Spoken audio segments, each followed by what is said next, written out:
Hey guys, welcome to Taste of Recovery, the podcast, where we explore one's honest journey of surrender, willingness, acceptance, and courage. I'm Alecia Spendlove. And I'm Eden Sassoon. Please join us every week for authentic and raw conversations with inspiring people in recovery. We invite you and our guests to get real because the disease of addiction does not discriminate. Oh, no, it doesn't. And we go through so many emotions. We laugh, we cry, we pray. So get ready for a taste of recovery. I'm not sober unless my darkness and my horror can serve somebody else. Please welcome Jimmy Franzo to the studio today. Enjoy their taste of recovery. I come from two warm, fun, loving Italians from Brooklyn, New York. And the older I get, the more precious I see how the dynamic of their relationship, the through line of their relationship was that they were opinionated. My mom was very feminine, but he didn't want to mess with her. That was right underneath. My dad was a big buck Marine and a gentleman and a musician. And my mother was a dancer. And they fought often, and often it was loud. And as I look back, I don't think I ever heard them, either of them, say something mean-spirited or below the belt for the sake of hurting one another. And I watched them work through really difficult things. Death and disease and sick friends and failed businesses. My brother was killed on his motorcycle by a drunk driver. And the way my mother and father came together, shortly before my brother was taken by a drunk driver. He was 18, I was 13. I was a pretty heavy kid. I was in a park walking a dog. I got paid $5 to walk Benjamin, this black lab. And he went into a group of bikers in my hometown in San Francisco. There wasn't a lot of, bikers that were hanging out. They had just pulled over. They were on a road trip. And it turns out they were on hallucinogens. And they hurt the dog. And by the time I got to the dog, I carried him to the woman's home, and she was hysterical and told me I couldn't see the dog anymore. And on the way out, it was just a knee-jerk reaction. By her fireplace was her barbecue were the matches, and I ended up lighting their motorcycles on fire with the lighter fluid and waited and celebrated when they started blowing up. And they grabbed me and they took me to their little hideout, which was about 40 minutes away, in a van with a bunch of Harleys, pieces and parts of Harleys following them, ragtag bikes. And some unspeakable things were done to me in 2 nights and a morning. And what's fascinating to me is that wasn't something that my brother, he was still alive at the time, we wanted to tell my dad, because we thought that my dad would take it into his own hands. And we also thought that, and I didn't tell my brother, I didn't tell the doctors at the hospital, I wouldn't tell anybody what happened to me, which something happened with an apparatus, not body parts, but the back of an axe handle that made me question my sexuality for years, caused me a lot of damage internally, broken bones and things like that. But in the healing process, it wasn't like, this is 45 years ago. This isn't something that, we didn't talk about therapy then. We didn't talk about, you didn't sit with someone and talk about feelings. This was something to bury so that, let's just move on. I think that was the culture that I was living in, but also in my home, So it was brushed to the side, brushed under the rug. It was certainly easy to do that when 5 weeks later my brother was killed on his motorcycle. That put a lot of things on hold for me. I don't connect that to my alcoholism or my addictive behavior. I do know that my first recognized addiction was food. I ended up putting on 100 pounds. somewhere between 95 and 100 pounds within 6 months of that thing that happened to me and my brother's death. And therapists have helped me piece together that, my parents they went internal, and then they weren't capable of treating their youngest son the same way. And I was connecting the dots back then. Like, I work with a lot of young men in the program and outside the program, and all ages. And there's usually a through line with this brokenness in the home. And I didn't have that. I had the proper love and care and concern and nurturing and affection from a father. My family drank in the home. I think I'm the first alcoholic recognized and admitted on either side of my family. There was no drug use whatsoever. I mean, my dad was, it's just a very old fashioned culture, When I think about my alcoholism and how it expressed itself, I was a very high functioning drunk. I drank like a pig for a long time. I tried cocaine when it was cool in the 80s, and I remember buying a half a gram and nursing that for a weekend. It wasn't a problem. It didn't get to be like this insane problem. And then I met a woman that I chose to marry, and I was her everything. She was my every breath. We explored the world together. We were both doing very well in our respective careers. That lasted until our first son was born, and there was something that no one knew about at the time called postpartum depression. And anyway, at that point, that was when she shut down. And when she shut down, I wasn't equipped to handle that. That was the beginning of what I hear in the rooms. What I hear in recovery is not feeling enough. I felt like I completely failed as a husband because she was so down, and she was catatonic for weeks. She didn't want to touch our son, and we couldn't recover from. And it was just, it got worse from there. And we broke up. When we broke up, this is a while back, that's when my disease came into full effect. Because not only had I been running and I had shelved what had happened to me when I was very young, I wasn't an obvious victim, but everybody else was my problem. My wife was my problem. Los Angeles became my problem. And I did a geographic. I went to running from myself, running from all these things that started to come up now that my marriage had broken. I didn't recognize myself I didn't know who I was without being married with a son in LA and doing what I was doing career-wise.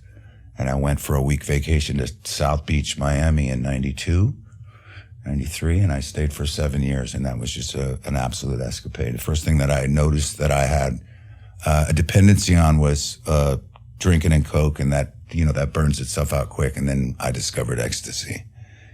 It was as if, it seemed like the whole world became lovable, and it seemed like pushing the vacuum was a joyride, and brushing my teeth was a whole new adventure. No problem. And going for a swim in the beautiful Atlantic Ocean, and the sunrises every day over South Beach. I lived right on the water. And all of this and I couldn't get enough. I think that's one thing that I understand thoroughly and completely about the disease of addiction, is that if I like something, I can't get enough. Anyhow, I think that one thing that, another thing that I know that's true, they say that 4 or 5% of the global population are recognized and admitted alcoholics or drug addicts. They've admitted they have a problem. I think the only thing that galvanizes us all together is at some point, for however long that period is, we believe the lie. And the lie is that if I do this cocaine, if I do this alcohol, if I do this, whatever the addiction may be, gambling, shopping, that it's going to fix me, that it's my answer, that it's my solution. And when I came back from Miami after the 7 years of I barely remember that trip. From what I understand, but it's 20 years later, and I still hear stories that I don't even remember being a part of a lot of these things that were wonderful and some catastrophic. But when I came back, I remember getting 3 DUIs in 9 days. I know that's hard to do. It's an accurate fact. I was going to cop and then using the same in my car, using the same at the Wilshire Grand, going to cop downtown, shooting cocaine and black tar heroin in the Wilshire Grand parking structure because it had a really nice locking bathroom. I actually got caught there 3 times in a row in 9 days, bailed out the first 2 times, and then the last time I was sent to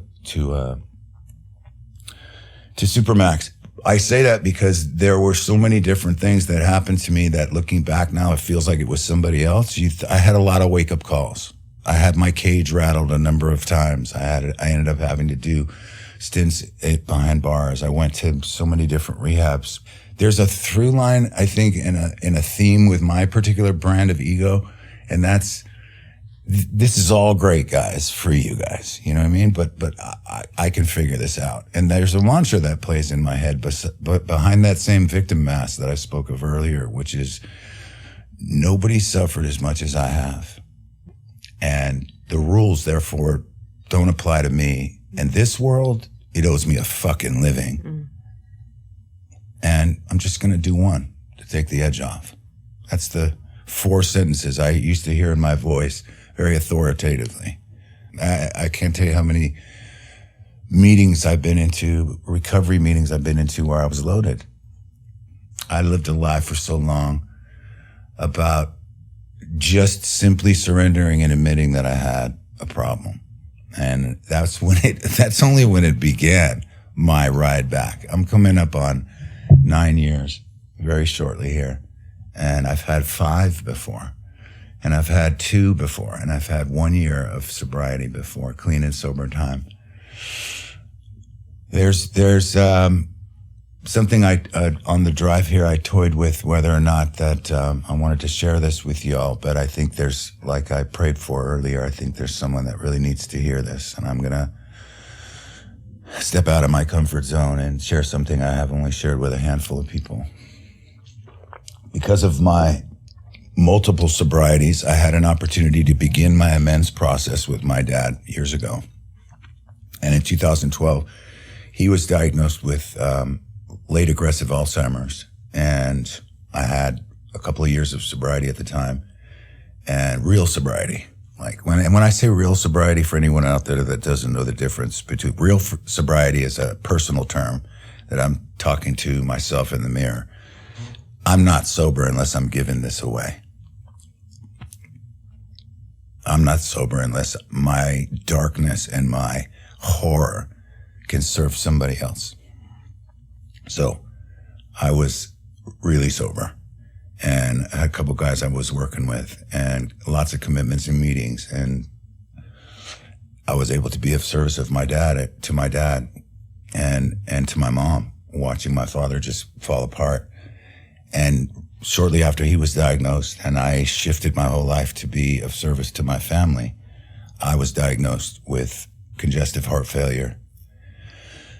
I used to take care of my dad. They were living in Summerlin, and I was changing his diaper, which always gave my mother a big sense of relief, because when the orderlies do it, the men that do it, my dad was a big strapping guy, and they'd, be flipping him around. And in this particular case, I bathed him in a chair, and I put him in the bed, and I, dressed him, I shaved him, I fed him, and I'm soft and gentle with my big old dad. And I just would glance over to my mom in the chair, and she was, for the first time that week, I'd see her face go from tight like a fist to like a flower. She just would be like, everything's right in the world. My boy's here taking care of his father. So when I got one of those diaper changings, my dad's a big guy, I couldn't breathe, and I stood up and then hit the deck. I passed out, and they were waving me back up. We were in a hospital. And they ended up taking my blood pressure, and it was 80/20, which is, near death. And my heart rate at that point was 44. So they wanted to admit me, and they did. And they gave me, after a few hours of tests, they gave me a few weeks to live with end-stage congestive heart failure, cardiomyopathy. And that was, obviously, it's 12 years later, and I'm here. That started a 28-month It was the journey of my life, waiting to hopefully get on the heart transplant list. Number one, they don't transplant anybody with a record of being a drug addict or an alcoholic. So there's testing, and there's every kind of hoop you can imagine to jump through. I had, in that 2.5 years, 28 months of waiting to be transplanted. I had 11 trips to the hospital for a total of 211 days. I was in the ICU more than half those times. I had a surgical LVAD, or an artificial heart, put in at one point. And I take no credit for the fact that I made it through that apparatus that was, they cut me open to put that inside my chest. It got staph infection twice and MRSA one time, which were the minimum amount of time I spent with them treating this infection with liquid silver nitrate, which is, you get to hear your skin sizzle and smell your skin sizzle. And when it says drug addict, opioid addict on your thing, they don't give you any medication. You get to bite down on a rubberized piece of metal. And I'm not complaining. I'm here to tell you that I would say that 9 out of the 10 people that showed up for me were my chosen family that I met in AA. And from what I understand, that's not a rare story. Anyways, in 2015, I was given a heart transplant. And the thing that I've been tap dancing around for the last 5 minutes is, in one of those trips to the hospital, and being in the kind of pain that I was in after one of those surgeries where they had just sewn me back up after the second staph infection that ended up miraculously being, we beat. And, they were weaning me off of this, Dilaudid that they had me on for a few days. And I don't know if either of you know the withdrawal effects from opioids or heroin, but it's very similar. And it woke up something in me that I thought was long since dead. And the cravings started to activate. This is when I first, got a real taste of, which I'm now comfortable with the term, it's a disease.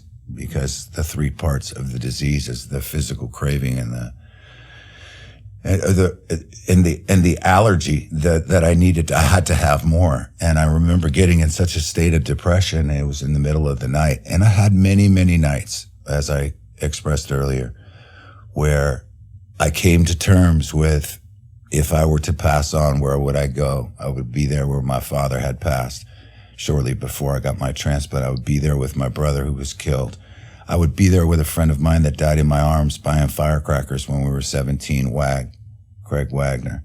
So I was okay with the passing, and I was also okay with, if I was going to be gifted with this divine endowment to spend 1 more hour with the people that I love, I got okay with that, which means that I had to deal with whether or not I felt I was worthy or deserving, because none of that really matters.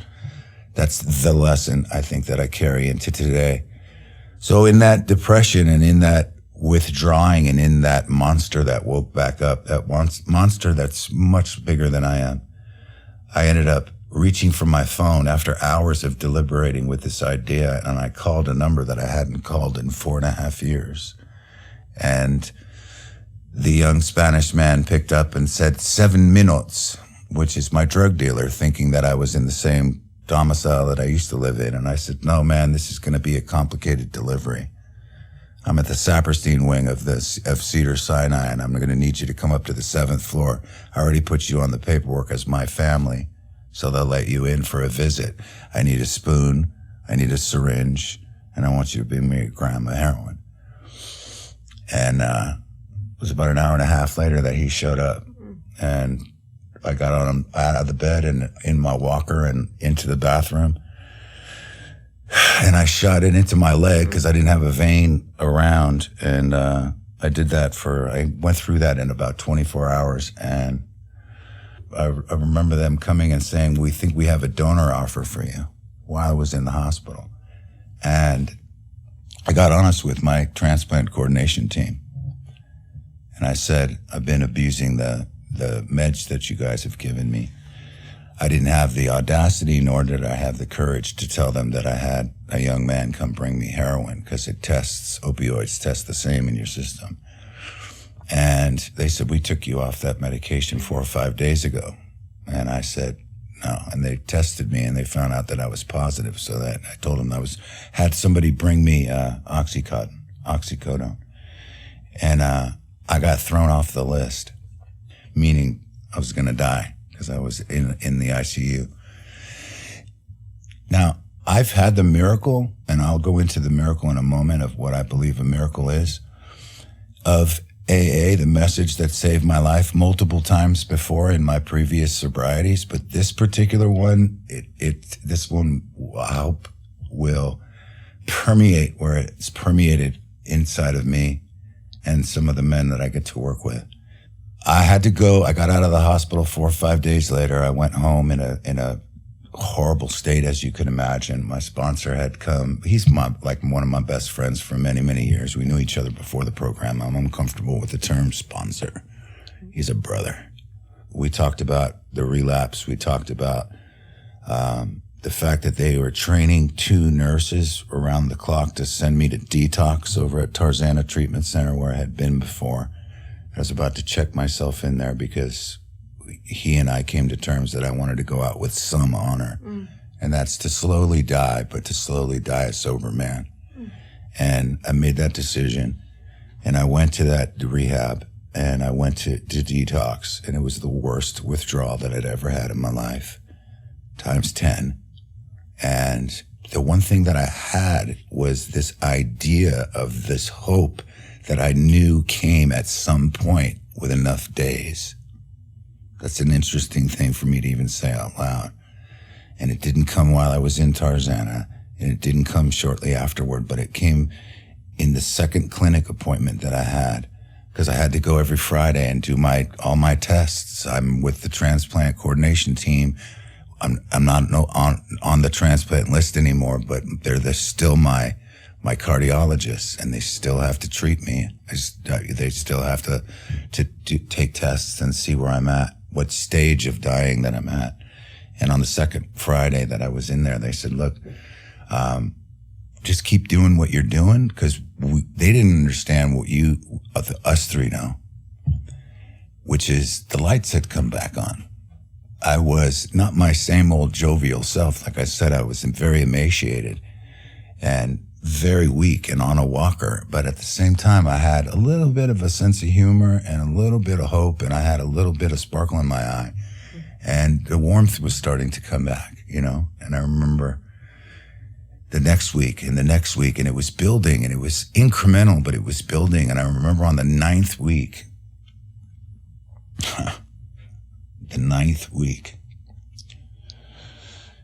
Dr. Kobashigawa at Cedars-Sinai said to me, hey, we're going to be going in he said, I want you to listen carefully, because I want you to stand by the door where we all go in. And he said, Jimmy, please, you guys know me, right? I'm not shy. He goes, don't campaign. Don't shake people's hands. Don't cause any unnecessary attention to yourself. And I'm like, of course, doctor. I'll do exactly what you say. Every person that came in that room, I was like, hi, Jimmy Franzo. It might be James on your list. Jimmy Franzo. And I shook hands, and I even hugged this one older Filipino nurse. Anyway, they went into this meeting, and it was 2 hours. It seemed like 10. And they came out, and again, there's probably 40 people in this room, and 6 of them are my transplant coordination team that I've been working with for 28 months, that have watched the whole arc, the whole journey, the loss of my father, all this stuff. And Dr. John came out, Kobashigawa, and he said, I never seen this before, but you're back on the list. And because of how difficult it's been, and all your complications and surgeries, we've got to put you 1A1. And I said, what does that mean? And he goes, the next available heart that's the right enzyme and the right blood type is going to be yours. And I can't tell you how I felt then, because it's not a feeling that it defies words. But I was back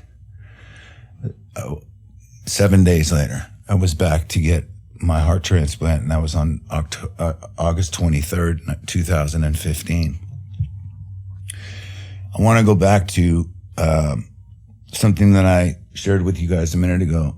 You know, what I said about AA, and I had been around AA, and all of the things that I can think of in my life, all of the most important experiences that I've had, they all involve someone else, whether that be one of my sons, a lover, my ex-wife, my mother, my father in his last days. You know, there's nothing more important in my life that I've ever chosen to do other than ask another man to help me.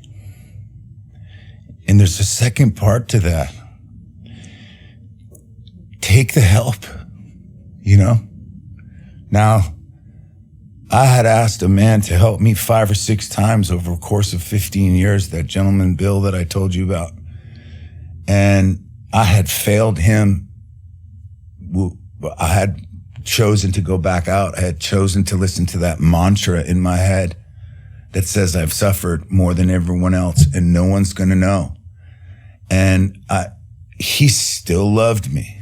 And when I got out of that detox from Tarzana, where I met a woman with a church hat on that came in to speak on a panel, and she spoke the message of AA like I've heard 1,000 times before.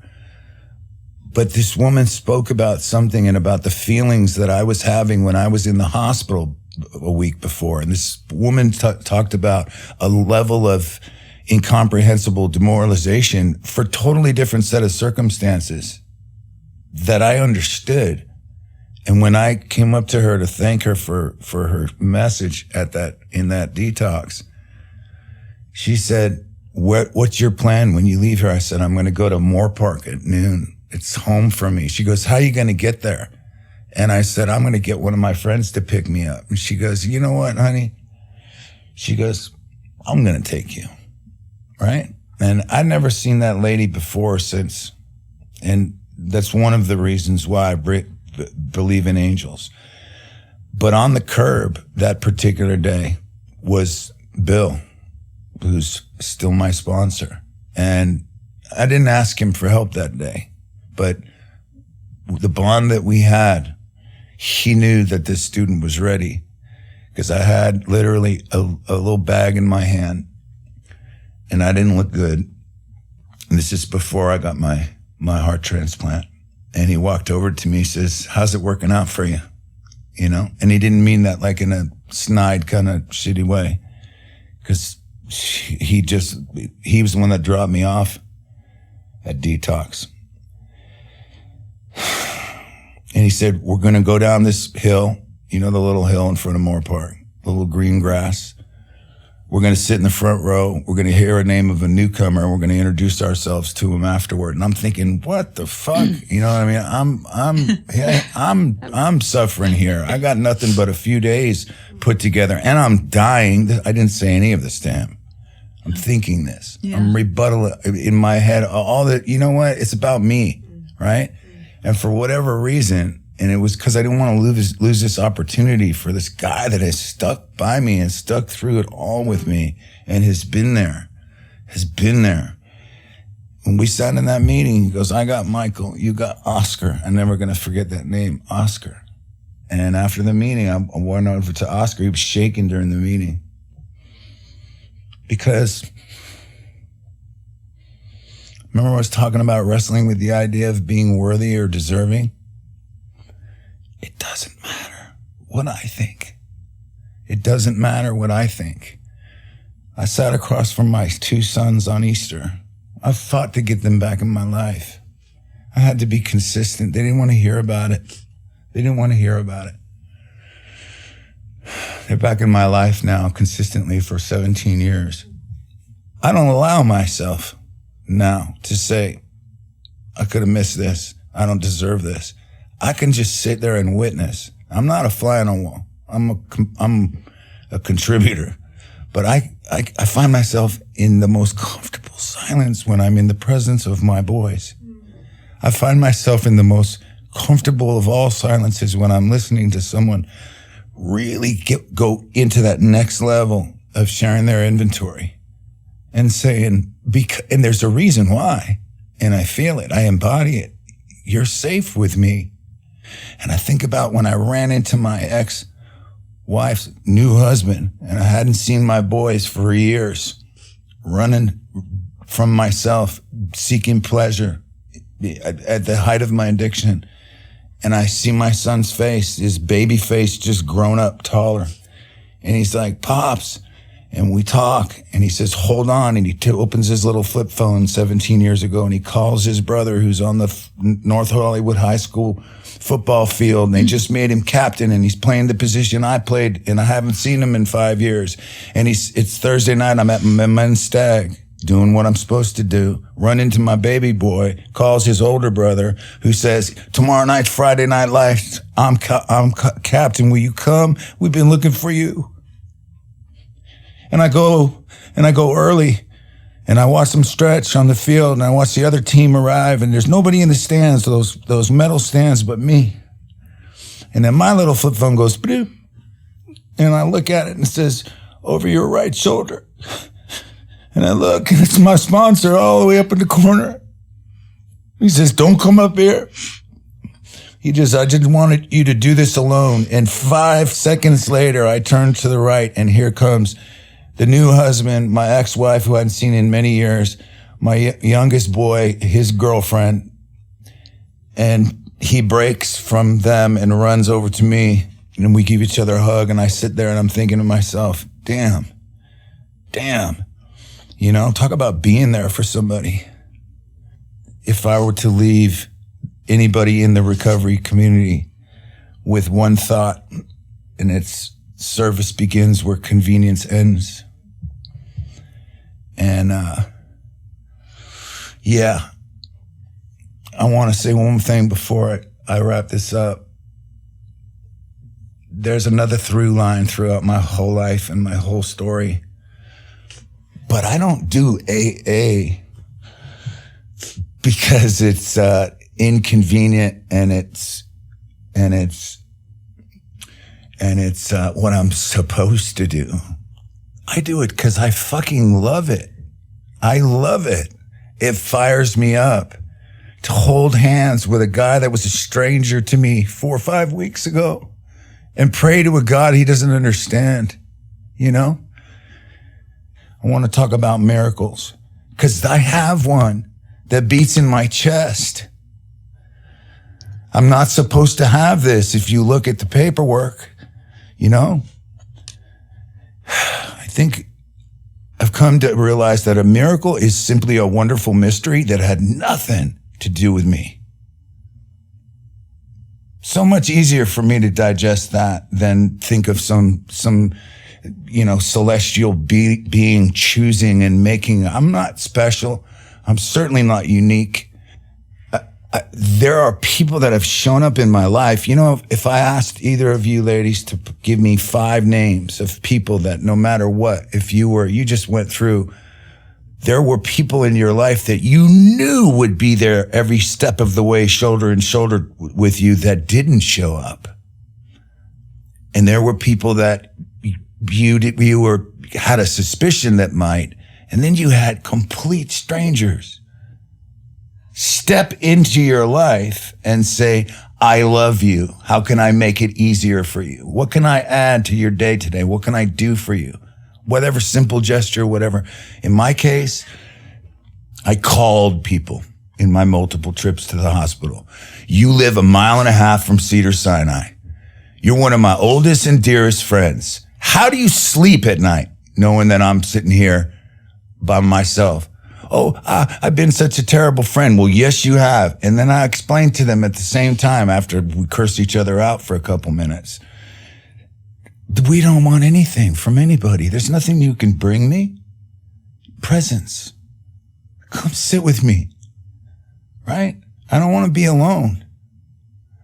There's somebody out there sitting there right now that thinks that their brand of not being able to quit, right?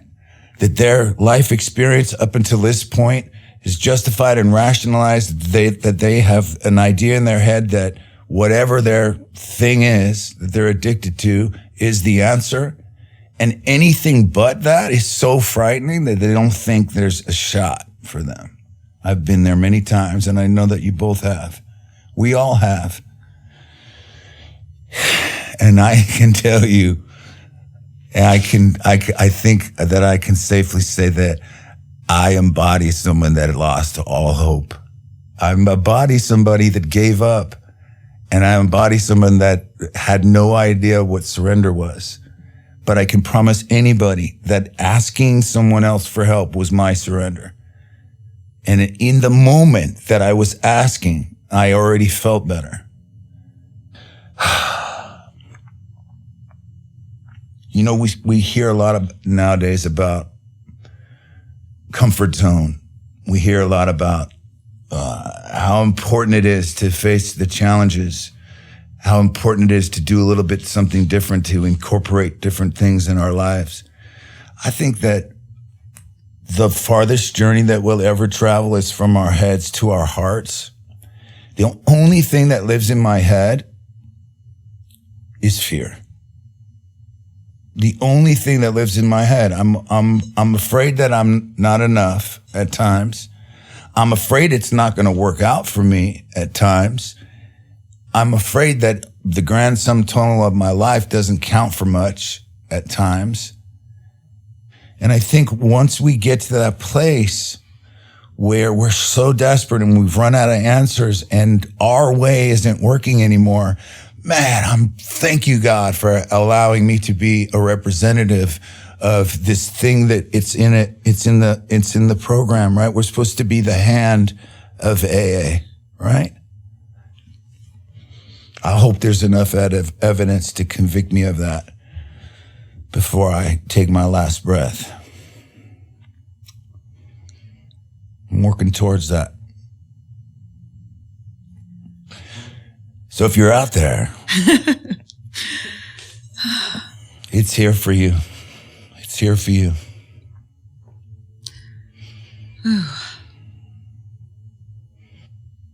You know, I have to say this. I think I'm obligated to say something that's very true and very uncomfortable for me to say.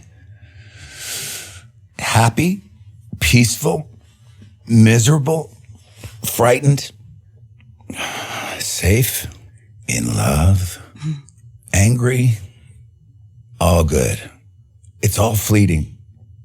I had a conversation with somebody on my way here today, and he said, man, I'm not happy. And we had an interesting conversation about that. Man, I'm not shooting for happy. You know? It's enough to be feeling like I'm on the right path and moving in the right direction. That's a big day. That's a good day. You know? I think we got the bar set way too high. You know, I'm grateful that I've learned the hard way and the painful way how to nurture that little place inside, that little tiny boy inside that finally woke up and said, it's what I embody and give that allows me to have some room in that place to receive love. Thank you so much for joining us. We hope these stories have touched your hearts and left you with a newfound appreciation for the incredible strength within us all. And if you found our podcast to be a source of inspiration, we'd be extremely grateful if you could take a moment to rate and review us. Yes, review us, review us. Your support helps us reach more people on the path to recovery. And while you're at it, hit that follow button on Apple, Spotify, or wherever you listen to your podcasts. Remember, you're not alone. One day at a time, we got this.